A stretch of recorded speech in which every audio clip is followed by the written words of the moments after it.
नमस्कार मेरे प्यारे साथियों, स्वागत है आप सभी का आपका अपना यूट्यूब चैनल जीटीएम क्लासेस में। दोस्तों आज की इस वीडियो में आपको हम मैथ का टॉप 50 ऑब्जेक्टिव क्वेश्चन बताएंगे जो कल का पेपर में दोस्तों मैथ का पेपर जो होगा कल उसमें जाकर छपेगा। ये मेरा 100% गारंटी है, ठीक है। इसलिए हमारे साथ इस वीडियो में 1 से लेकर 50 तक पूरी कॉन्सेंट्रेशन के साथ बने रहेगा।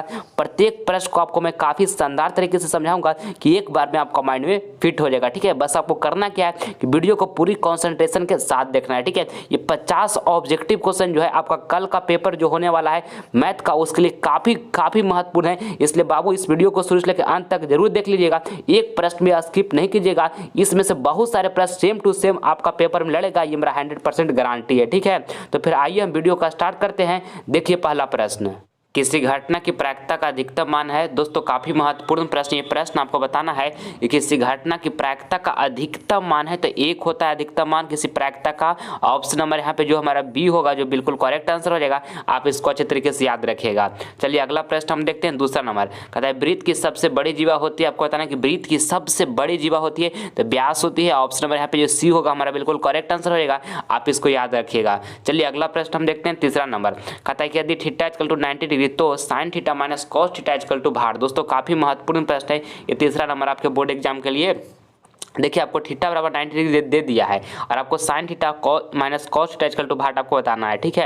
यहाँ पे लिख लेते हैं साइन थीटा के जगह पर कितना रख देंगे 90 डिग्री रख देंगे, ठीक है। और माइनस यहाँ पे लिखेंगे कॉस और थीटा के जगह पर कितना रख देंगे 90 डिग्री रख देंगे। और साइन 90 डिग्री मान कितना होता है 1 होता है और कॉस 90 डिग्री मान कितना होता है 0 होता है। यहाँ से घटाएगा तो कितना आ जाएगा 1 आ जाएगा, यानी कि राइट आंसर जो है यहाँ पे ऑप्शन नंबर सी हो जाएगा, ठीक है। चलिए अगला प्रश्न हम देखते हैं। चौथा नंबर कहता है दो पासे एक साथ उछाले गए तो दोनों पर एक ही संख्या आने की प्रायिकता होगी। दोस्तों काफी महत्वपूर्ण प्रश्न है ये। चौथा नंबर आपके बोर्ड एग्जाम के लिए कहता है दो पासे एक साथ उछाले गए तो दोनों पर एक ही पास संख्या आने की प्रायिकता होगी। तो देखिए फार्मूला होता है प्रोबेबिलिटी ऑफ इवेंट बराबर, ठीक है। प्रोबेबिलिटी ऑफ इवेंट बराबर फार्मूला क्या होता है एन या बटे में क्या होता है एन एस होता है, ठीक है। अब देखिए क्या कहता है कि दो पासे एक साथ उछाले गए हैं। दो पासे यहाँ पे कह रहा है कि एक साथ उछाले गए हैं, ठीक है। तो हमारा एन एस जो होगा एन एस कितना हो जाएगा 6 छक 36 हो जाएगा। और कहता है दोनों पर एक ही संख्या आने की प्रायिकता होगी। तो जब दो पासा एक साथ उछाला गया है और दोनों पर एक ही संख्या आने की प्रायिकता कितना होगा 6 गो होगा। तो यहाँ पे हमारा जो ए नहीं होगा कितना हो जाएगा 6 हो जाएगा, ठीक है। यहाँ से काटेगा तो 6 छके 36 कट जाएगा, यानी कि 1/6 आ गया हमारा प्रोबेबिलिटी ऑफ इवेंट बराबर। तो ऑप्शन नंबर यहाँ पे जो सी होगा बिल्कुल करेक्ट आंसर हमारा हो गया, ठीक है। चलिए अगला प्रश्न हम देख लेते हैं। पांचवा नंबर प्रश्न आपके बोर्ड एग्जाम के लिए काफी महत्वपूर्ण है। देखिए कहता है पांचवा नंबर प्रश्न कि दो भिन्न भिन्न त्रिज्याओं वाले वृत्त हमेशा होते हैं। दोस्तों काफी महत्वपूर्ण है, आपको बताना है प्रश्न में कि दो भिन्न भिन्न त्रिज्याओं वाले वृत्त हमेशा होते हैं तो समरूप होते हैं, ठीक है। ऑप्शन नंबर यहाँ पे जो बी होगा हमारा बिल्कुल करेक्ट आंसर हो जाएगा। आप इसको याद रखिएगा, ठीक है। चलिए अगला प्रश्न हम देख लेते हैं। अगला प्रश्न हमारा यहाँ पे छठा नंबर कहता है बहुपद x² माइनस 11 के शून्यंक हैं। दोस्तों काफी महत्वपूर्ण प्रश्न है छठा नंबर आपके बोर्ड एग्जाम के लिए। देखिए आपको यहाँ पे कहा कि शून्यंक है, यानी कि शून्यंक का दिया है ना तो बराबर में हम यहाँ पर कितना कर देंगे 0 कर देंगे, ठीक है। 0 कर दिए। अब यहाँ से आगे लिखेंगे x²। देखिए -11 है तो बराबर के उस साइड भेजेंगे तो +11 हो जाएगा, ठीक है। यहाँ से आगे करेंगे तो देखिए स्क्वायर को बराबर के उस साइड हम भेजेंगे तो पर क्या अंडर रूट इस तरह से आके चढ़ जाएगा और अंडर रूट के साथ ही साथ प्लस माइनस साइन भी आएगा, ठीक है। तो x बराबर हमको यहाँ से क्या हो जाएगा प्लस अंडर रूट और माइनस अंडर रूट यहाँ पे ज्ञात होगा, ठीक है। जो कि देखिए ऑप्शन नंबर यहाँ पे ऑप्शन नंबर कौन में दिया हुआ है बाबू, ऑप्शन नंबर यहाँ पे देखिए डी में दिया हुआ है। डी में +11 लिखा प्लस अंडर रूट 11 लिखा हुआ है माइनस अंडर रूट 11 लिखा हुआ है। तो ऑप्शन नंबर यहाँ पे डी जो होगा हमारा बिल्कुल करेक्ट आंसर हो जाएगा, ठीक है। आप इसको ध्यान में रखिएगा अच्छे तरीके से। चलिए अगला प्रश्न हम देख लेते हैं। 7 नंबर यदि tan alpha plus beta equal to √3 और tan अल्फा इक्वल टू 1/√3 तब tan बीटा इक्वल टू भाट। दोस्तों काफ़ी महत्वपूर्ण प्रश्न है 7 नंबर आपके बोर्ड एग्जाम के लिए। देखिए यहाँ पे लिखा है tan अल्फा प्लस बीटा, यहाँ पे हम लिखते हैं tan अल्फा प्लस बीटा, ठीक है। और यहाँ पे √3 लिखा हुआ ना तो इसके जगह पर हम क्या लिख सकते हैं यहाँ पे लिख सकते हैं tan 60 डिग्री, क्योंकि tan 60 डिग्री जो हमारा मान होता है वो √3 होता है, ठीक है। तो √3 की जगह पर हम tan 60 डिग्री लिख सकते हैं, कोई दिक्कत। अल्फा प्लस बीटा बराबर हमारा क्या हो जाएगा अल्फा प्लस बीटा बराबर यहाँ पे 60 डिग्री हो जाएगा, ठीक है। अब देखिएगा यहाँ से आगे तो यहाँ पे tan अल्फा लिखा हुआ है, इसके बराबर में क्या लिखा हुआ है, 1/√3 लिखा हुआ है। तो यहाँ पे हम क्या लिख सकते हैं, tan 30 डिग्री लिख सकते हैं, क्योंकि tan 30 डिग्री का जो मान होता है 1/√3 होता है। ठीक है, तो यहाँ से हमारा अल्फा बराबर क्या प्राप्त हो जाएगा, अल्फा बराबर 30 डिग्री प्राप्त होगा। ठीक है, अब देखिए अल्फा प्लस बीटा बराबर हमको 60 डिग्री आ गया, और यहाँ पे अल्फा बराबर 30 डिग्री है, तो बीटा बराबर कितना हो जाएगा, बीटा बराबर 30 डिग्री हो जाएगा। ठीक है, और आपको क्या बताना था कि tan बीटा इक्वल टू भाट, तो यहाँ पर बीटा के जगह पर आप रख दीजिए 30 डिग्री। तो यहाँ पर देखिए रख के आपको बताते हैं, तो tan 30 डिग्री का मान कितना होता है, 1/√3 होता है। तो हमारे यहाँ पे राइट आंसर कौन हो जाएगा, ऑप्शन नंबर सी हो जाएगा। ठीक है, समझ में आ गया सारे विद्यार्थी को। चलिए अगला प्रश्न हम देख लेते हैं। 8 नंबर कहता है कि यदि d एक वृत्त का व्यास हो तो उसका क्षेत्रफल होगा। दोस्तों काफी महत्वपूर्ण प्रश्न ये 8 नंबर। देखिए कहता है d एक वृत्त का व्यास है तो उसका क्षेत्रफल होगा। d जो है ना ये वृत्त का हमारा व्यास है, तो d वृत्त का व्यास है तो व्यास का आधा त्रिज्या होता है, तो d/2 जो हमारा होगा क्या हो जाएगा, वृत्त का त्रिज्या हो जाएगा।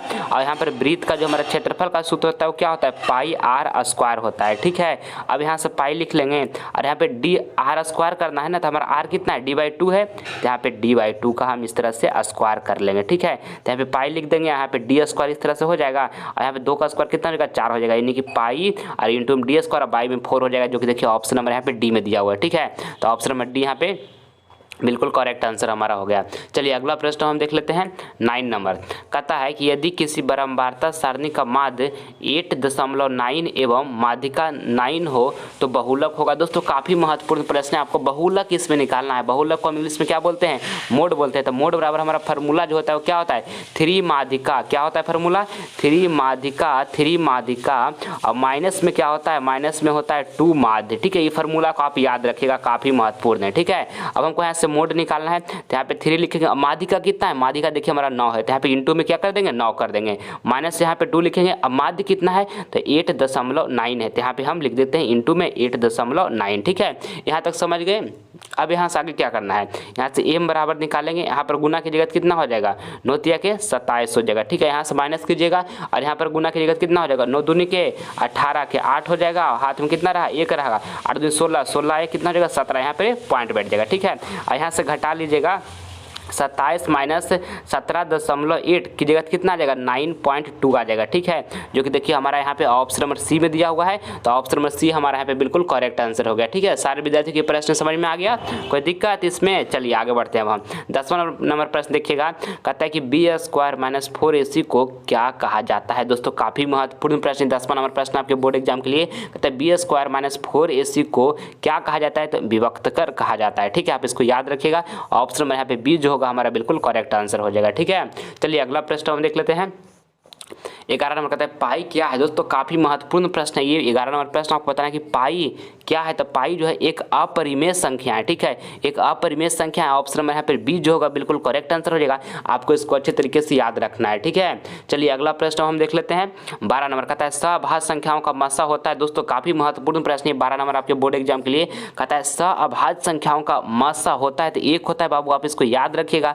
ऑप्शन नंबर यहाँ पर बी जो होगा हमारा बिल्कुल करेक्ट आंसर हो जाएगा। ठीक है, चलिए अगला प्रश्न हम देख लेते हैं। 13 नंबर कहता है कि वृत्त के केंद्र पर बना कोण होगा। आपको बताना है कि वृत्त के केंद्र पर बना कोण होगा, तो 360 डिग्री का होगा। ऑप्शन नंबर यहाँ पे डी जो होगा बिल्कुल करेक्ट आंसर हमारा हो जाएगा, आप इसको याद रखिएगा। ठीक है, चलिए अगला प्रश्न हम देख लेते हैं। अगला प्रश्न हमारा 14 नंबर कहता है कि 12, 17, 22, 27 ... का सार्व अंतर ज्ञात करें। आपको सार्व अंतर ज्ञात करना यानी कॉमन डिफरेंस निकालना है जी। ठीक है, जिसको हम डी से डिनोट करते हैं, तो डी बराबर हमारा फॉर्मूला क्या होता है, T2 - T1 होता है। T2 माइनस क्या होता है, T1 होता है। तो यहाँ से डी बराबर निकालिए, तो T2 हमारा यहाँ कितना है, यहाँ पे 17 है, तो यहाँ पे हम 17 रख देंगे। ठीक है, माइनस T1 कितना है, तो T1 हमारा 12 है, तो यहाँ पे 12 रख देंगे। ठीक है, तो डी बराबर निकल गया, तो 17 - 12 की जगह, तो 17 - 12 की जगह कितना आ जाएगा, 5 आ जाएगा। ठीक है, तो हमारे यहाँ जो सार्व अंतर ज्ञात हुआ कितना हो गया, डी बराबर 5 ज्ञात हो गया। तो ऑप्शन नंबर यहाँ पे सी जो होगा 14 का सी ऑप्शन हमारा बिल्कुल करेक्ट आंसर हो जाएगा। ठीक है, समझ में आ गया। चलिए अगला प्रश्न हम देख लेते हैं। 15 नंबर 96 का अभाज्य गुणनखंड क्या होगा। दोस्तों काफ़ी महत्वपूर्ण प्रश्न है 15 नंबर आपके बोर्ड एग्जाम के लिए। देखिए आपको 96 का यहाँ से अभाज्य गुणनखंड निकालना है, तो लगाइए, 2 से लगाएगा कितना हो जाएगा, 48 हो जाएगा। फिर 2 से लगाएगा कितना होगा, 24 हो जाएगा। फिर अब कितना से लगेगा, 2 से लगेगा, तो यहाँ पर कितना हो जाएगा, 12 हो जाएगा। फिर यहाँ से 2 से लगेगा तो कितना हो जाएगा, 6 हो जाएगा। फिर अब कितना से 2 से, तो यहाँ पर कितना हो जाएगा, 3 हो जाएगा। ठीक है, अब लगेगा नहीं लगेगा, तो हमारा 2 का है 5 है, तो 2 के पावर कितना हो जाएगा, 5 हो जाएगा। ठीक है, और 3 1 है, तो यहाँ पे 3 हो जाएगा, यानी कि 2 के पावर 5 इंटू में 3, ये हमारा 96 का अभाज्य गुणनखंड होगा, जो कि ऑप्शन नंबर यहाँ पे सी में दिया हुआ है। तो ऑप्शन नंबर यहाँ पे हमारा सी जो होगा बिल्कुल करेक्ट आंसर हो गया। ठीक है, समझ में आ गया सारे विद्यार्थियों को अच्छे से। चलिए अगला प्रश्न हम देख लेते हैं 16 नंबर का। 121 बाई में 77 का सरलतम रूप लिखे, यानी कि आपको इसका सरलतम रूप बताना, यानी कि आपको इसको कटाना है अच्छे तरीके से। ठीक है, तो देखिए 121 को क्या हम 11 गुने 11 लिख सकते हैं, 77 को क्या हम 7 गुने 11 लिख सकते हैं। तो 11 7 कितना 77 हो जाएगा, तो 11 से 11 कैंसिल हो जाएगा, बचेगा क्या 11/7 बचेगा, जो कि देखिए 11/7 यहाँ पे ऑप्शन नंबर यहाँ पे कौन बी में दिया हो, तो ऑप्शन नंबर बी हमारा बिल्कुल करेक्ट आंसर हो गया। ठीक है, समझ में आ गया सारे विद्यार्थी को। चलिए अगला प्रश्न हम देख लेते हैं। अगला प्रश्न हमारा यहाँ पे 17 नंबर है। 17 एक घन का संपूर्ण पृष्ठ का क्षेत्रफल 216 सेंटीमीटर स्क्वायर है, तो इसका आयतन है दोस्तों काफ़ी महत्वपूर्ण है ये 17 नंबर प्रश्न, ध्यान से इसको आप देखिएगा। ठीक है, देखिए यहाँ कहता है एक घन का संपूर्ण पृष्ठ का क्षेत्रफल कितना दिया हुआ, 216 सेंटीमीटर स्क्वायर दिया हुआ। ठीक है, और घन का संपूर्ण पृष्ठ का क्षेत्रफल क्या होता है, तो 6 गुने भुजा स्क्वायर होता है। ठीक है, तो 6 गुने भुजा स्क्वायर यहाँ पे लिख लिए। और क्या कितना हमारा यहाँ पे क्षेत्रफल दिया हुआ है, तो 216 दिया हुआ है, 216 सेंटीमीटर स्क्वायर, तो यहाँ पे 216 सेंटीमीटर स्क्वायर लिख दिए। ठीक है, यहाँ से 6 से काटेगा तो कितना टाइम में कटेगा, 36 टाइम में कट जाएगा। ठीक है, अब यहाँ से देखिए भुजा स्क्वायर है, तो स्क्वायर को हम क्या करते हैं ना बराबर के उस साइड भेज देते हैं, तो यहाँ पे 36 का क्या अंडर रूट इस तरह से चढ़ जाएगा, तो हमको भुजा बराबर यहाँ से कितना निकल जाएगा, भुजा बराबर 6 निकल गया। ठीक है, अब कहता है इसका आयतन, तो घन का आयतन जो होता है भुजा क्यू होता है, तो भुजा हमारे यहाँ पर कितना है 6 सेंटीमीटर हमारा भुजा यहाँ पे है, तो 6 सेंटीमीटर को हम यहाँ पर क्यू कर देंगे, तो कितना हो जाएगा 6 का क्यू 216 सेंटीमीटर क्यूब यहाँ पे हमारा राइट आंसर होगा। ठीक है, देखिए 216 सेंटीमीटर यहाँ पे क्यू कर लीजिएगा, यहाँ पे क्यू होगा 216 सेंटीमीटर क्यू यहाँ पे हमारा बिल्कुल राइट आंसर हो जाएगा, ऑप्शन नंबर डी। ठीक है, चलिए अगला प्रश्न हम देख लेते हैं। अगला प्रश्न हमारा यहाँ पे 18 नंबर है। 18 नंबर प्रश्न आपके बोर्ड एग्जाम के लिए काफ़ी महत्वपूर्ण है, यहाँ पे इसको ध्यान से अच्छे तरीके से समझिएगा। ठीक है, देखिए कहता है कि यदि बहुपद P x equal to x square plus 7x plus 10 के शून्यंक अल्फा कॉमा बीटा है, तो अल्फा इंटू बीटा का मान होगा। देखिए आपको यहाँ से अल्फा इंटू बीटा निकालना है, तो अल्फा इंटू बीटा वाला फार्मूला क्या होता है, C/A होता है। ठीक है, और देखिए एक्स स्क्वायर के आगे कोफिशिएंट होता है वो हमारा A होता है, और एक्स के साथ जो कोफिशिएंट होता है वो B होता है, और कांस्टेंट जो होता है वो C होता है। ठीक है, तो यहाँ से हम निकालते हैं अल्फा इंटू बीटा, तो हमारा C कितना है, C यहाँ पे 10 है, तो 10 लिख देंगे, और ये कितना है कुछ नहीं तो 1 हो जाएगा, यानी कि अल्फा प्लस बीटा बराबर हमारा कितना आ गया, अल्फा इंटू बीटा बाबू सॉरी अल्फा इंटू बीटा ना हमको पूछा हुआ है, तो अल्फा इंटू बीटा बराबर कितना आ गया 10 आ गया हमारा। ठीक है, तो ऑप्शन नंबर यहाँ पे ए में दिया हुआ, तो ऑप्शन नंबर ए बिल्कुल करेक्ट आंसर हो गया। ठीक है, चलिए अगला प्रश्न हम देख लेते हैं 19 नंबर। कहता है कि √5 एक संख्या है, दोस्तों आपको बताना है कि √5 एक संख्या है, तो अपरिमेय संख्या आपको इसको ध्यान में रखना है। ऑप्शन नंबर यहाँ पे जो बी होगा बिल्कुल करेक्ट आंसर हो जाएगा, आप इसको अच्छे तरीके से याद रखिएगा। ठीक है, चलिए अगला प्रश्न हम देख लेते हैं 20 नंबर। 20 नंबर प्रश्न भी काफ़ी महत्वपूर्ण है आपके बोर्ड एग्जाम के लिए। कहता है कि tan 25 डिग्री इंटू में लिखा हुआ है, tan 20 डिग्री इंटू में लिखा हुआ है, tan 65 डिग्री इंटू में लिखा हुआ है, tan 70 डिग्री इक्वल टू 8। ठीक है, तो देखिए यहाँ पे tan 25 डिग्री लिखा हुआ है, इसको हम चेंज कर लेते हैं, तो इसको चेंज कीजिएगा क्या हो जाएगा, यहाँ पे लिख देंगे 90 डिग्री और माइनस यहाँ पे लिख देंगे 65, क्योंकि 90 माइनस जब 65 की जगह कितना आ जाएगा 25 डिग्री आ जाएगा ना, कोई दिक्कत।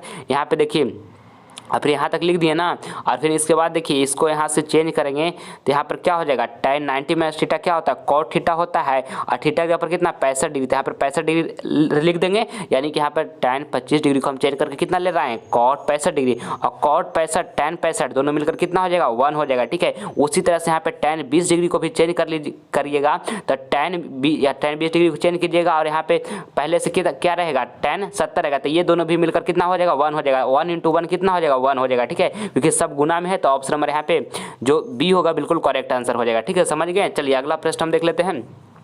अगला प्रश्न हमारा यहाँ पे 21 नंबर है। दो घनों के आयतनों में 1:8 का अनुपात है, तो इसकी कोरो यानी कि साइड में क्या अनुपात होगा। दोस्तों काफ़ी महत्वपूर्ण प्रश्न है, 21 नंबर आपके फाइनल बोर्ड परीक्षा के लिए। देखिए कहता है दो घनों का आयतनों का अनुपात है, 1:8 का अनुपात है। ठीक है, तो इसकी कोरो यानी कि साइड में क्या अनुपात होगा, काफ़ी महत्वपूर्ण है। घन का जो हमारा आयतन होता है वो क्या होता है, भुजा क्यों होता है। यहाँ पे भुजा को मान लेते हैं हम ए। ठीक है, तो यहाँ पर अब पहला घन का जो हम आयतन मानते हैं उसका A1 AQ मान लेते हैं। ठीक है, दूसरा घन का जो आयतन मानते हैं उसको A2 Q मान लेते हैं। ठीक है, और यहाँ पर क्या दिया हुआ अनुपात दिया हुआ है 1:8, इस तरह से लिख देते हैं। अब देखिए यहाँ से जो क्यूब लिखा हुआ है, क्यूब को क्या करेंगे ना, हम बराबर के उस साइड भेज देंगे, तो यहाँ पे 1/8 था, इस तरह से आ जाएगा ना।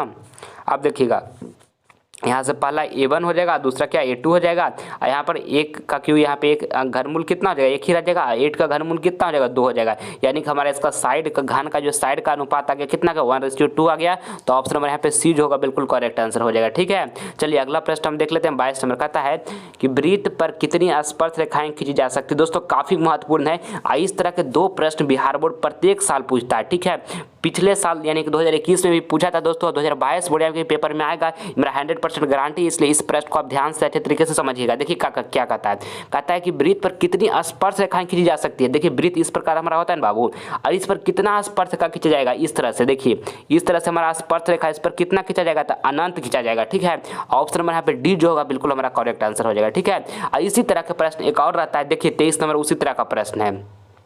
कहता है कि किसी वृत्त पर बाह्य बिंदु से कितनी स्पर्श रेखाएं खींची जा सकती है। देखिए वृत्त इस तरह से आपको पहले बनाते हैं, ये हमारा वृत्त है। इसमें क्या प्रश्न में कहा है कि किसी वृत्त के बाह्य बिंदु से, बाह्य बिंदु यहाँ से कितनी स्पर्श रेखाएं खींची जा सकती है। यहाँ पे हम मान लिए बाह्य बिंदु, और यहाँ से इस तरह से स्पर्श रेखा आपको अच्छे तरीके से खींचना है। इस तरह से स्पर्श रेखा खींच लिए, यहाँ से भी आपको अच्छे तरीके से स्पर्श रेखा खींच लेना है। तो बाह्य बिंदु से कितनी स्पर्श रेखाएं खींची जाएगी, तो 2 गो खींची जाएगी, जो आपको सामने दिखाई दे रहा है। ठीक है, तो ऑप्शन नंबर यहाँ पर बी जो होगा हमारा बिल्कुल करेक्ट आंसर हो जाएगा 2। ठीक है, ये दोनों प्रश्न को आप भूलिएगा नहीं। पहला प्रश्न हमारा क्या था कि वृत्त पर कितनी स्पर्श रेखाएं खींची जा सकती है, तो अनंत स्पर्श रेखाएं खींची जा सकती है। ऑप्शन नंबर डी यहाँ पे सही हुआ। अभी आपको बताएं एक और क्वेश्चन इसी तरह टाइप का आता है कि किसी वृत्त पर बाह्य बिंदु से कितनी स्पर्श रेखाएं खींची जा सकती है, तो 2 गो खींचा जा सकता है। इसको भी आपको अभी बताएं। ठीक है, एग्जाम में कंफ्यूज मत कीजिएगा। ठीक है, चलिए अगला प्रश्न हम देख लेते हैं। 24 नंबर प्रश्न कहता है कि यदि ए और बी अभाज्य संख्याएं हैं तो ए बी का लसा है। दोस्तों ए और बी अभाज्य संख्याएं, तो ए बी का जो हमारा लसा होगा क्या हो जाएगा, ए बी हो जाएगा। ठीक है, तो ऑप्शन नंबर यहाँ पे सी जो होगा हमारा बिल्कुल करेक्ट आंसर हो जाएगा। आप इसको ध्यान में रखिएगा। ठीक है, चलिए अगला प्रश्न हम देख लेते हैं। 25 नंबर कहता है कि बिंदु 4, की दूरी मूल बिंदु से होगी। दोस्तों काफी महत्वपूर्ण प्रश्न है ये। 25 नंबर आपके बोर्ड एग्जाम के लिए। देखिए एक बिंदु दे दिया है और इसका दूरी मूल बिंदु से पूछा है, तो इसके लिए एक फार्मूला होता है। क्या होता है, एक्स स्क्वायर प्लस में होता है बाई स्क्वायर का अंडर रूट होता है। ठीक है, एक्स देखिए 4 जो हमारा लिखा नहीं, ये हमारा एक्स है, तो यहाँ पे हम 4 का क्या कर लेंगे, स्क्वायर कर लेंगे। ठीक है, प्लस बाई जो हमारे यहाँ पे -5 लिखा हुआ है, इसका भी स्क्वायर कर लेंगे, अंडर रूट इस तरह से चढ़ा देंगे। ठीक है, तो यहाँ से 4 का स्क्वायर करेंगे कितना हो जाएगा, 16 हो जाएगा। और यहाँ पे देखिए -5 का स्क्वायर करेंगे कितना हो जाएगा, 25 हो जाएगा। ठीक है, और 16 25 जोड़िएगा तो कितना हो जाएगा, 41, यानी अंडर रूट 41 जो होगा हमारे यहाँ पे बिल्कुल करेक्ट आंसर हो जाएगा, जो कि देखिए ऑप्शन नंबर यहाँ पे सी में दिया हुआ है। ठीक है, इसको आपको ध्यान में रखना अच्छे तरीके से। चलिए अगला प्रश्न हम देख लेते हैं।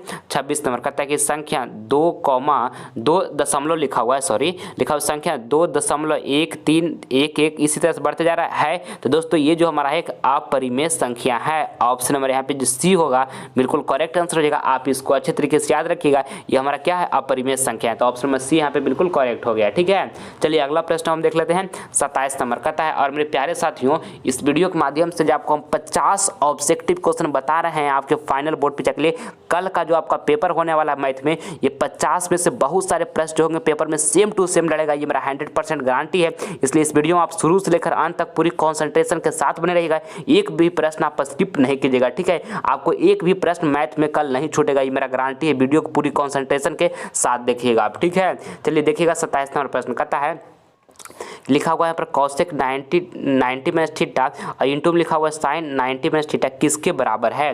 तो देखिए यहाँ पर कॉसेक 90 माइनस थीटा बराबर क्या होता है फार्मूला, तो होता है सेक थीटा। तो यहाँ पे हम सेक थीटा लिख देंगे इस तरह से। और साइन 90 माइनस थीटा बराबर क्या होता है फार्मूला, तो कॉस थीटा होता है। तो यहाँ पे हम कॉस थीटा इस तरह से लिख देंगे। और देखिए सेक थीटा इंटू में cos theta, sec theta into में कॉस थीटा इक्वल टू क्या होता है 1 होता है। हमारा राइट आंसर यहाँ पे ऑप्शन नंबर ए हो जाएगा। ठीक है, समझ गए। चलिए अगला प्रश्न देखते हैं 28 नंबर कहता है 64 पाई सेंटीमीटर स्क्वायर क्षेत्रफल वाले वृत्त का व्यास है। दोस्तों काफी महत्वपूर्ण प्रश्न है ये। 28 नंबर प्रश्न आपके बोर्ड एग्जाम के लिए कहता है 64 पाई सेंटीमीटर स्क्वायर क्षेत्रफल वाले वृत्त का व्यास है। तो हमारे देखिए यहाँ पे वृत्त का क्षेत्रफल क्या होता है, पाई आर स्क्वायर होता है। और कितना दिया हुआ है, 64 पाई दिया, तो इसके बराबर कर लेते हैं।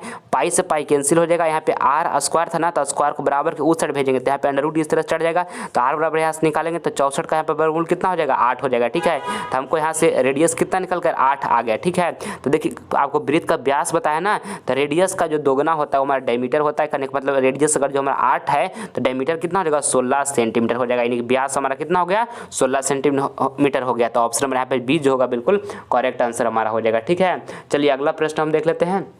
29 नंबर कहता है कि यदि एक घनाभ की लंबाई, चौड़ाई और ऊंचाई क्रमशः 10 सेंटीमीटर, 8 सेंटीमीटर और 6 सेंटीमीटर है तो इसका विकर्ण होगा। दोस्तों काफ़ी महत्वपूर्ण प्रश्न है, 29 नंबर आपके बोर्ड एग्जाम के लिए। ध्यान से आप इसको समझिएगा। आपको क्या इसका विकर्ण निकालना है ना घनाभ का, तो घनाभ का विकर्ण बराबर हमारा फार्मूला क्या होता है, एल स्क्वायर प्लस में क्या होता है बी स्क्वायर प्लस में एच स्क्वायर का अंडर रूट होता है। ठीक है, तो देखिए हमारा यहाँ पर एल स्क्वायर, एल कितना है, एल हमारा 10 सेंटीमीटर है, तो यहाँ पे 10 का हम स्क्वायर कर लेंगे तो कितना हो जाएगा 100 हो जाएगा। यहाँ पे प्लस लिखेंगे। अब देखिए बी कितना है 8 सेंटीमीटर है, तो यहाँ पे हम 8 का स्क्वायर कर लेंगे तो कितना हो जाएगा 64 हो जाएगा। प्लस एच कितना है, एच ऊंचाई करने का मतलब 6 सेंटीमीटर, तो 6 का स्क्वायर कर लेंगे तो 36 हो जाएगा। इस तरह से अंडर रूट हम चढ़ा देंगे और सबको यहाँ पे जोड़ देंगे तो कितना हो जाएगा 200 हो जाएगा, सबको जोड़ लेंगे तो। ठीक है, और इसको हम यहाँ से किस तरह से आगे लिख सकते हैं, इसको हम लिख सकते हैं 100 इंटू में 2 इस तरह से लिख सकते हैं। और देखिए 100 यहाँ को जब बाहर आएगा, 100 बाहर आएगा तो क्या हो जाएगा, मतलब इसका जब यहाँ से बाहर आएगा तो यहाँ पे 10 हो जाएगा। ठीक है, और यहाँ पर क्या हो जाएगा अंडर रूट 2 हो जाएगा। यानी हमारा यहाँ पर राइट आंसर जो निकलेगा वो 10 इंटू में अंडर रूट 2 निकलेगा, जो कि देखिए ऑप्शन नंबर ए में दिया हो, तो ऑप्शन नंबर ए बिल्कुल करेक्ट आंसर हो गया। ठीक है, और मेरे प्यारे साथियों, अगर जो आप सभी विद्यार्थियों ने अभी तक जीटीएम क्लासेस चैनल को सब्सक्राइब नहीं किया है तो प्लीज़ बाबू इस चैनल को आप सब्सक्राइब कर लें, क्योंकि मैं आपके लिए काफ़ी दिनों से मेहनत कर रहा हूं। अब आप हमारे चैनल को सब्सक्राइब कीजिए प्लीज़, आपसे मेरा रिक्वेस्ट है, क्योंकि बहुत सारे बच्चे क्या करते हैं केवल वीडियो देखते हैं और सब्सक्राइब नहीं करते हैं। इसलिए प्लीज़ आप सभी विद्यार्थी यहाँ पे आपको जीटीएम क्लासेस का सब्सक्राइब का बटन दिख रहा होगा, उसे क्लिक करके आप जीटीएम क्लासेस परिवार से जुड़ जाइए, चैनल को सब्सक्राइब जरूर कर लीजिए। ठीक है, क्योंकि मैं आपके लिए एक वीडियो बाबू काफ़ी मेहनत के बाद बना पाता हूँ। ठीक है, इस बात को आपको ध्यान में रखना है। चलिए देखिए 30 नंबर प्रश्न देखिएगा, कहता है 9 सेक स्क्वायर थीटा माइनस में लिखा 9 tan स्क्वायर थीटा बराबर है। दोस्तों यहाँ पे देखिए 9 9 दोनों में दिखाई दे रहा है, 9 को हम कॉमन कर लेंगे, 9 को कॉमन करेंगे तो यहाँ पर क्या बचेगा सेक स्क्वायर थीटा बचेगा, और यहाँ पे क्या बचेगा माइनस tan स्क्वायर थीटा बचेगा। ठीक है, और देखिए sec square theta minus tan square theta equal to क्या होता है 1 होता है। ठीक है, तो 9 इंटू 1 यहाँ पे कर देंगे तो कितना हो जाएगा 9 हो जाएगा। यानी हमारा राइट आंसर जो यहाँ पे होगा ऑप्शन नंबर बी हो जाएगा। ठीक है, समझ में आ गया सारे विद्यार्थियों के प्रश्न। चलिए अगला प्रश्न हम देखते हैं। 31 नंबर प्रश्न कहता है यदि किसी घनाभ की लंबाई l, चौड़ाई b तथा ऊंचाई h हो तो घनाभ का आयतन है। दोस्तों काफ़ी महत्वपूर्ण प्रश्न है, आपको घनाभ का आयतन बताना है। तो घनाभ का आयतन जो हमारा होता है LBH होता है, LBH होता है। ऑप्शन नंबर यहाँ पे ए जो होगा हमारा बिल्कुल करेक्ट आंसर हो जाएगा। आप सभी विद्यार्थी ये प्रश्न को अच्छे तरीके से याद रखिएगा। ठीक है, चलिए अगला प्रश्न हम देख लेते हैं। अगला प्रश्न हमारे यहाँ पे 32 नंबर कहता है कि बाह्य बिंदु से वृत्त पर खींची गई स्पर्श रेखाओं की लंबाई होगी। दोस्तों आपको बताना है कि बाह्य बिंदु से, ठीक है, देखिए आपको वृत्त बना रहे हैं, कह रहा है बाह्य बिंदु से, यहाँ पे बाह्य बिंदु से वृत्त पर खींची गई स्पर्श रेखा, इस तरह से स्पर्श रेखा अच्छा से खींचते हैं, फिर से आपको बताते हैं। इस तरह से वृत्त है ना, कहता है कि बाह्य बिंदु से वृत्त पर खींची गई स्पर्श रेखाओं की लंबाई, तो यहाँ पे बाह्य बिंदु मान लिए, और इस तरह बाह्य बिंदु से वृत्त पर खींची गई स्पर्श रेखा इस तरह से आपको खींच रहे हैं। इस तरह से देखिए फिर से यहाँ आपको अच्छा से मिलाकर खींचिए इस तरह से स्पर्श रेखा। तो बाह्य बिंदु से वृत्त पर खींची गई स्पर्श रेखा का जो हमारा लंबाई होगा ये दोनों समान होता है, आपस में बराबर होता है। बाबू ज्योमेट्री में पढ़ना एक रूल है, तो ऑप्शन नंबर यहाँ पर जो बी होगा समान हमारा बिल्कुल करेक्ट आंसर हो जाएगा। ठीक है, समझ गए। चलिए अगला प्रश्न हम देखते हैं। 33 नंबर कहता है कि 2 1 minus sine square A by में लिखा cos square A equal to भार। दोस्तों काफ़ी महत्वपूर्ण प्रश्न 33 नंबर आपके बोर्ड एग्जाम के लिए। देखिए यहाँ पे 2 लिख लेंगे और 1 माइनस साइन स्क्वायर ए बराबर फार्मूला क्या होता है कॉस स्क्वायर ए होता है। कॉस स्क्वायर ए लिख देंगे, अब बटा में क्या है यहाँ पर पहले से कॉस स्क्वायर ए, तो कॉस स्क्वायर ए लिख दिए, दोनों कैंसिल हो जाएगा, बचेगा क्या 2 बचेगा, तो हमारा यहाँ पे 2 राइट आंसर हो जाएगा ऑप्शन नंबर सी। ठीक है, चलिए अगला प्रश्न हम देख लेते हैं। 34 नंबर कहता है कि बिंदुओं यहाँ पे 2,3 एवं -2,3 के बीच की दूरी है। दोस्तों काफ़ी महत्वपूर्ण है ये 34 नंबर आपके बोर्ड एग्जाम के लिए। ठीक है, 2 को बिंदु दे दिया और बीच की दूरी आपको निकालना है। तो बीच का दूरी का हमारा सूत्र क्या होता है x, यहाँ पे फार्मूला क्या x2 माइनस x1 होता है, x2 माइनस x1 का होल स्क्वायर, और यहाँ पे प्लस में क्या हो जाएगा, प्लस में हो जाएगा बाई 2, और यहाँ पे हो जाएगा बाई 2 माइनस बाई 1 का होल स्क्वायर। ठीक है, इस तरह से यहाँ पे अंडर रूट इस तरह से रहता है। ठीक है, ये हमारा बीच की दूरी निकालने के लिए फार्मूला होता है। जब भी 2 को बिंदु देगा और कहेगा बीच की दूरी निकाले तो ये फार्मूला आप लगाइएगा। हमारा देखिए x2 यहाँ पर कितना है, तो x2 जो हमारे यहाँ पे -2 लिखा हुआ है, हमारा x2 है, तो यहाँ पे -2 लिख लेंगे, यहाँ पे माइनस, और x1 कितना है हमारा इसमें बाबू, तो x1 देखिए यहाँ 2 जो लिखा हुआ है हमारा x1 है, तो यहाँ पे हम 2 लिख देंगे और इस तरह से होल स्क्वायर चढ़ा देंगे। ठीक है, प्लस लिख लेंगे, अब बाई 2 तो इसमें हमारा बाई टू कौन है, बाई टू देखिए यहाँ पे 3 जो लिखा हुआ है हमारा ये बाई टू है, तो यहाँ पे हम 3 लिख देंगे। और देखिए माइनस, अब बाई 1 कितना है, तो बाई 1 देखिए हमारा ये 3 जो लिखा हुआ है ये हमारा बाई 1 है, तो यहाँ पे हम 3 लिख देंगे। ठीक है, इस तरह से हम इसका क्या कर देंगे, स्क्वायर कर देंगे। और जिस तरह से अंडर रूट चढ़ाया हुआ है ना, इस तरह से हम अंडर रूट चढ़ा देंगे। ठीक है, अब देखिए यहाँ पे देखिए -2 है, -2 कितना हो जाएगा, -4 हो जाएगा ना। यहाँ पे स्क्वायर चढ़ा देंगे और यहाँ पे देखिए 3 में से 3 जाएगा तो 0 हो जाएगा, यानी कि 0 का यहाँ पे स्क्वायर हो जाएगा। ठीक है, तो 0 का स्क्वायर कोई दिक्कत नहीं, रहे दीजिए। अब देखिए यहाँ से आगे, तो यहाँ पर देखिए -4 का जब हम स्क्वायर करेंगे कितना हो जाएगा, 16 हो जाएगा। ठीक है, यहाँ पे प्लस 0 का स्क्वायर कितना 0, तो यहाँ पर आगे करेंगे तो कितना हो जाएगा 16 का वर्गमूल, तो 16 का वर्गमूल कितना हो जाएगा 4 हो जाएगा। ठीक है, तो यहाँ पर हमारा राइट आंसर जो होगा ऑप्शन नंबर बी हो जाएगा। समझ गए सारे विद्यार्थी अच्छे तरीके से ये प्रश्न को। चलिए अगला प्रश्न हम देख लेते हैं। 35 नंबर, किसी वृत्त के व्यास के दोनों सिरों से खींची गई स्पर्श रेखा हमेशा होती है। दोस्तों काफ़ी महत्वपूर्ण प्रश्न है ये। 35 नंबर आपके फाइनल बोर्ड परीक्षा के लिए कहता है किसी वृत्त के व्यास के दोनों सिरों से खींची गई स्पर्श रेखाएं हमेशा होती है, समांतर होती है। बाबू ऑप्शन में बी होगा बिल्कुल करेक्ट आंसर होगा। देखिए हल्का सा समझ लीजिएगा, जल्दी से मगर समझिएगा। ठीक है, देखिए इस तरह से वृत्त है ना, यहाँ पर व्यास इस तरह से है और क्या कहता है दोनों सिरों से खींची गई स्पर्श रेखा, इस तरह से आपको स्पर्श रेखा खींचना है दोनों सिरों से। ठीक है, तो दोनों सिरों से खींची गई स्पर्श रेखा हमेशा क्या होती है, समांतर होती है। तो ऑप्शन नंबर यहाँ पर जो बी होगा हमारा बिल्कुल करेक्ट आंसर हो जाएगा। ठीक है, चलिए अगला प्रश्न हम देखते हैं। 36 नंबर कहते हैं समांतर श्रेणी 0, -4, -8, -12 का सार व अंतर है। दोस्तों आपको यहाँ पे सार व अंतर निकालना, कॉमन डिफरेंस निकालना है। ठीक है, तो डी बराबर फार्मूला क्या होता है T2 - T1 होता है। ठीक है, तो यहाँ से D बराबर निकालेंगे तो हमारा T2 यहाँ पर कौन है, तो यहाँ पे -4 जो हमारा T2 है और T1 कितना है यहाँ पे 0 है, तो यहाँ पे 0 लिख देंगे। तो यहाँ पे D बराबर निकालेंगे कितना हो जाएगा -4 हो जाएगा, यानी कि हमारे यहाँ पर सार अंतर कितना प्राप्त हो गया -4। तो ऑप्शन हमारे यहाँ पे जो सी होगा बाबू बिल्कुल हमारा करेक्ट आंसर हो जाएगा। ठीक है, चलिए अगला प्रश्न हम देख लेते हैं। 37 नंबर कहता है x अक्ष का समीकरण है, तो x अक्ष का हमारा समीकरण क्या y बराबर 0 हो जाएगा। ठीक है, यानी कि ऑप्शन नंबर यहाँ पे जो बी होगा हमारा बिल्कुल करेक्ट आंसर हो जाएगा। आपको इसको ध्यान में रखना है। चलिए अगला प्रश्न हम देखते हैं। अगला प्रश्न 38 नंबर कहता है कि tan 30 डिग्री का मान होगा। दोस्तों ये तो बउआ वाला प्रश्न है। tan 30 डिग्री का मान एक बच्चा का पता होगा कि कितना होता है, 1/√3 होता है। ऑप्शन नंबर यहाँ पे ये जो होगा हमारा बिल्कुल करेक्ट आंसर हो जाएगा। आपको इसको अच्छे तरीके से ध्यान में रखना है। ठीक है, चलिए अगला प्रश्न हम देख लेते हैं।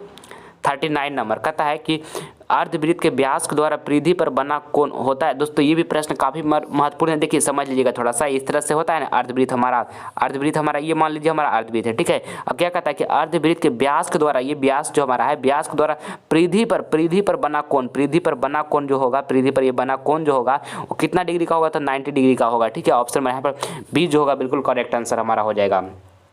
चलिए अगला प्रश्न हम देख लेते हैं। 40 नंबर कहता है मूल बिंदु का निर्देशांक क्या होता है। आपको बताना है कि मूल बिंदु का निर्देशांक क्या होता है, तो 0,0 होता है। आप इसको याद रखिएगा। ऑप्शन नंबर यहाँ पे बी जो होगा हमारा बिल्कुल करेक्ट आंसर हो जाएगा। आप इसको अच्छे तरीके से याद कर लीजिएगा। ठीक है, चलिए अगला प्रश्न हम देख लेते हैं। 41 यदि किसी त्रिभुज ABC में कोण A तथा कोण B पूरक है तो कॉट C का मान है। दोस्तों काफ़ी महत्वपूर्ण प्रश्न है। 41 नंबर आपके फाइनल बोर्ड परीक्षा के लिए कहता है यदि किसी त्रिभुज ABC में कोण A तथा कोण B पूरक है तो कॉट C का मान है। दोस्तों काफ़ी महत्वपूर्ण है। ठीक है, देखिए इसमें क्या कहता है कि यदि किसी त्रिभुज ABC में यानी कि कोण A और कोण B पूरक है, कहने का मतलब कोण A और कोण B पूरक है, यानी कि कोण A और कोण B का जो हमारा योग होगा वो कितना होगा 90 डिग्री होगा। जब कोण पूरक होता है ना बाबू, तो दोनों कोणों का योग जो होता है वो 90 डिग्री होता है। ये आपको ध्यान में रखना है। ठीक है, और त्रिभुज का तीनों कोणों का योग कितना होता है, कोण A प्लस में कोण B प्लस में कोण C, यानी कि त्रिभुज का तीनों कोणों का योग कितना होता है 180 डिग्री होता है। ठीक है, देखिए कोण A और कोण B हमको पता चला हुआ कि 90 डिग्री है, तो यहाँ से हम कोण C निकाल लेते हैं। तो कोण C यहाँ से निकालेगा तो कितना हो जाएगा, कोण C निकालेंगे तो यहाँ से 90 डिग्री हो जाएगा। ठीक है, 90 को उस साइड भेज दिए तो 180 माइनस 90 होगा कितना, 90 कोण C बराबर 90 आएगा ना, समझ गए होंगे। तो यहाँ पर C की जगह पर 90 डिग्री रख दीजिए। तो यहाँ पे कॉट और C की जगह पर कितना रख देना है आपको 90 डिग्री। तो यहाँ पर कॉट 90 डिग्री का जो हमारा मान होगा, तो कॉट 90 डिग्री मान कितना हो जाएगा 0 हो जाएगा। तो हमारे यहाँ पर राइट आंसर जो होगा ऑप्शन नंबर बी हो जाएगा। ठीक है, कॉट 90 डिग्री मान हमारा 0 होता है। ठीक है, तो ऑप्शन नंबर यहाँ पर बी जो होगा बिल्कुल करेक्ट आंसर हो गया। ठीक है, चलिए अगला प्रश्न हम देख लेते हैं। 42 नंबर प्रश्न कहता है दो घात वाले बहुपद का कितना शून्य अंक होगा। तो बाबू आपको ध्यान में रखना है कि दो घात वाले बहुपद का 2 ही शून्य अंक होगा। ऑप्शन नंबर यहाँ पर बी सी में लिखा हुआ 2 ना, तो सी जो होगा बिल्कुल करेक्ट आंसर हो जाएगा। ठीक है। और जब आपसे पूछेगा कि 3 घात वाले बहुपद का कितना शून्य अंक होगा, तो 3 घात वाले बहुपद का 3 ही शून्य अंक होगा। ठीक है। और 1 घात वाले बहुपद का कितना शून्य अंक होगा, तो 1 घात वाले बहुपद का 1 ही शून्य अंक होगा। ये आपको ध्यान में रखना है। ठीक है। चलिए अगला प्रश्न हम देखते हैं 43 नंबर का। अनिश्चित घटना का प्रायिकता कितनी होती है। दोस्तों काफी महत्वपूर्ण है, आपको बताना कि अनिश्चित घटना का प्रायिकता कितनी होता है। तो 0 होता है, आपको इसको याद रखना है। ऑप्शन नंबर ए जो होगा बिल्कुल करेक्ट आंसर हमारा हो जाएगा। ठीक है। और देखिए जब आपसे पूछेगा कि निश्चित घटना का प्रायिकता कितनी होती है, तो निश्चित घटना का जो प्रायिकता होता है वो 1 होता है। ठीक है। ये भी आपको साथ में याद रखना है अच्छे तरीके से। ठीक है। चलिए अगला प्रश्न हम देख लेते हैं यहाँ से 44 नंबर कहता है कि sin 63 डिग्री बाय में लिखा cos 27 डिग्री इक्वल टू भाट। ठीक है। तो देखिए यहाँ से इसको आपको किस तरह से बनाना है। यहाँ पे sin 63 डिग्री लिख देंगे, sin 63 डिग्री, अब बाय में क्या लिखा हुआ है, cos 27 डिग्री लिखा हुआ है। ठीक है। तो cos 27 डिग्री क्या हम इस तरह से यहाँ पे लिख सकते हैं, cos 90 डिग्री माइनस में यहाँ पे लिख देंगे 63। ठीक है। क्योंकि 90 माइनस 63 की जगह तो 27 डिग्री आ जाएगा, कोई दिक्कत। और यहाँ पे साइन 63 डिग्री इसी तरह से लिख देंगे। और यहाँ पे 90 माइनस 90 में थीटा क्या होता है, 90 में थीटा जो यहाँ पे लिखा हुआ कॉस न लिखा हुआ बाबू, तो कॉस 90 में थीटा क्या होता है, साइन थीटा होता है। और थीटा के ऊपर कितना है 63 डिग्री है, तो यहाँ पे 63 डिग्री रख देंगे। और साइन 63 दोनों कैंसिल हो जाएगा, तो क्या हो जाएगा यहाँ पे 1 हमारा राइट आंसर हो जाएगा। Option number C. ऐसा प्रश्न प्रत्येक बार आता है, इसको आपको ध्यान में रखना है। ठीक है। भूलिएगा मत। चलिए अगला प्रश्न हम देखते हैं 45 नंबर कहता है कि यहाँ पे लिखा हुआ 8 के पावर 0 इंटू में लिखा हुआ है 2 के पावर 0 का मान ज्ञात करें। तो ध्यान में रखिएगा कि किसी भी संख्या का पावर जब 0 होता है तो उसका मान 1 हो जाता है। ठीक है। तो यहाँ पर 8 के पावर 0 है तो इसका मान कितना जगह 1 हो जाएगा, 2 के पावर भी 0 है तो इसका भी मान 1 हो जाएगा। तो 1 इंटू 1 क्या हो जाएगा, 1 हो जाएगा। तो ऑप्शन नंबर ए जो होगा हमारे यहाँ पे बिल्कुल करेक्ट आंसर हो जाएगा। ठीक है। आपको इसको ध्यान में रखना है। चलिए अगला प्रश्न हम देख लेते हैं 46 नंबर का था यदि समांतर श्रेणी का प्रथम पद ए और सारबंतर डी हो तो इसके n पदों का योगफल होगा। दोस्तों काफ़ी महत्वपूर्ण है ये 46 नंबर प्रश्न आपके बोर्ड एग्जाम के लिए। कहता है यदि समांतर श्रेणी का प्रथम पद ए और सारबंतर डी हो तो इसके प्रथम n पदों का योगफल होगा। तो n पदों का योगफल क्या हो जाएगा, n/2 इंटू में क्या हो जाएगा 2a प्लस में n-1 इंटू डी हो जाएगा। ठीक है। ये फार्मूला आप इसको याद कर लीजिएगा अच्छे तरीके से। ऑप्शन में यहाँ पे सी जो होगा बिल्कुल करेक्ट आंसर हमारा हो जाएगा। ठीक है। चलिए अगला प्रश्न हम देख लेते हैं।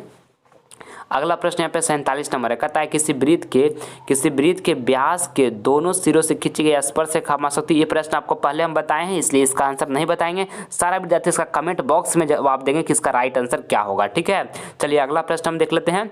यहाँ पे 48 नंबर कहता है कि दो रैखिक समीकरणों का आलेख समांतर हो तो इस समीकरण का कितना हल है। दोस्तों काफ़ी महत्वपूर्ण है ये 48 नंबर प्रश्न आपके बोर्ड एग्जाम के लिए। कहता है कि दो रैखिक समीकरणों का आलेख समांतर हो तो इस समीकरण का कितना हल है।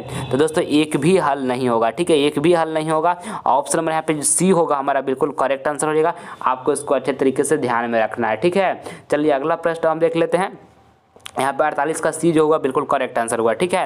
अगला प्रश्न 49 नंबर है। कहता है कि किसी घटना का प्रायिकता नहीं होता। आपको बताना है कि किस घटना का प्रायिकता नहीं होता है। देखिए प्रोबेबिलिटी ऑफ इवेंट आपको बता देते हैं। ठीक है। क्या होता है प्रोबेबिलिटी ऑफ इवेंट कि 0 से बड़ा होगा। प्रोबेबिलिटी ऑफ इवेंट जो होगा 0 से बड़ा होगा या तो 0 के बराबर होगा और 1 से छोटा होगा या तो 1 के बराबर होगा। प्रोबेबिलिटी ऑफ इवेंट 0 से बड़ा होगा या तो 0 के बराबर होगा और 1 से छोटा होगा या तो 1 के बराबर होगा। ठीक है। अब देखिए कहता है किस घटना का प्रायिकता नहीं होता है। तो देखिए माइनस में प्रायिकता नहीं होता है। ऑप्शन में यहाँ पे बी जो होगा बिल्कुल करेक्ट आंसर हमारा हो जाएगा। ठीक है। आइए अगला प्रश्न देखते हैं 50 नंबर। कहता है दो घात वाले बहुपद को क्या कहते हैं। तो दो घात वाले बहुपद को क्या कहते हैं, तो द्विघात बहुपद कहते हैं। ठीक है। ऑप्शन में यहाँ पे जो बी होगा बाबू बिल्कुल हमारा करेक्ट आंसर हो जाएगा। ठीक है। सारे प्रश्न को सारे विद्यार्थी अच्छे तरीके से समझ गए हैं। और दोस्तों एक बात आपको ध्यान में रखना है कि बोर्ड एग्जाम में 480 प्लस मार्क्स हर हालत में लाना है।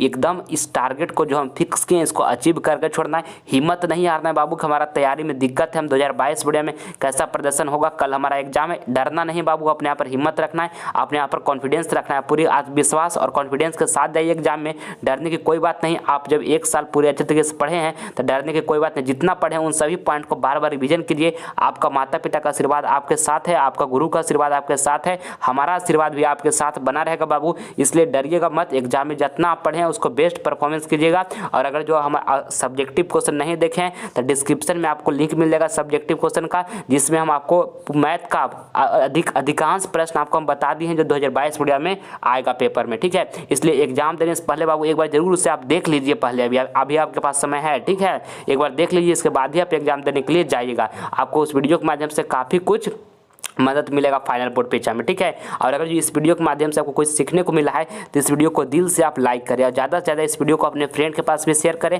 ताकि इस वीडियो के माध्यम से आपका फ्रेंड भी कुछ नॉलेज ग्रहण कर सके। और अगर जो अभी तक आप सभी विद्यार्थियों ने चैनल को सब्सक्राइब नहीं किया तो कर लीजिए। इससे आपको फायदा क्या होगा कि लाइव क्लास जब हम लेकर आएंगे तो इसका नोटिफिकेशन सबसे पहले आपको मिलेगा, ठीक है। और हर हालत में 480 प्लस मार्क्स प्राप्त करना है, इस बात को आपको ध्यान में रखना है, ठीक है। मिलते हैं आपसे अगले वीडियो में, तब तक के लिए जय हिंद, जय भारत।